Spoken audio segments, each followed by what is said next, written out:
sakto tanan, but kung feelings ang kung ano ni good ta makapasaylo kay reconciliation nga mahitabo. Sabi nga sa salita ng Diyos, dapat araw-araw tayong magpatawad nga naman. Nangutana si Peter ni Jesus, Lord, kapila man jud ko mo pasaylo sa si katawo.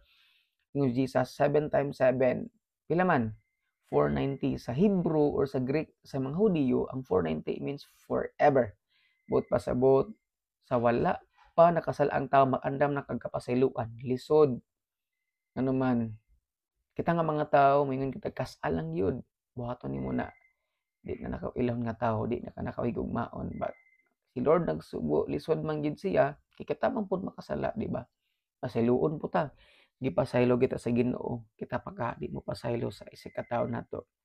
Namang yoy barrier na na limitation na, but point is di si Lord nga magdumot ka sa imong isig ka tawo mga igsoon, no? Muna, forgiveness is possible with the help of the Lord. Mo to nga sa atong kinabuhi, lisod gyud, pero gusto ni Lord nga ma-reconcile ta sa atong isig ka tawo kay mo na will sa Ginoo sa atong kinabuhi. Di siya gusto nga magdumot ta, di siya gusto nga maghari ning kasing-kasing nga pagdumot sa atoa nga sama sa kaaway, nagdumot sa Ginoo, nagdumot sa atoa.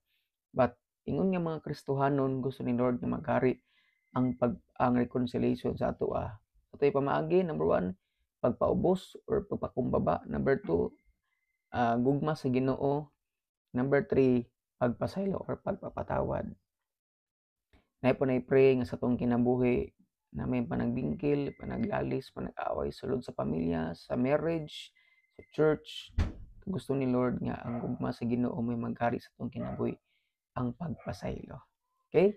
For to, God bless and amping natong tanan. So let me pray to you, Lord. Salamat sa mga pulong imong gihatag karon. I pray, Lord, nga tagaan mi nimo kasing-kasing mapausanon sa kanunay, di man malikayan ang mga panaglalis, but I pray, Lord, kay imong spirit maghatag na mong pagpaubos, gugma nimo labaw sa tanan nga maghari sa amoa, aron nga kami kay bawang muhigugma sa mga tawo nakasala sa amoa, and pagpasaylo or pagpapatawad, Lord. Tungod lisod man ang among feelings may agdon, pero imo man gisugo tungod kay Christian mi among sundon. Salamat, Lord, magahil ka sa tanan nga mga kasing-kasing nga nasamdan, nasakitan.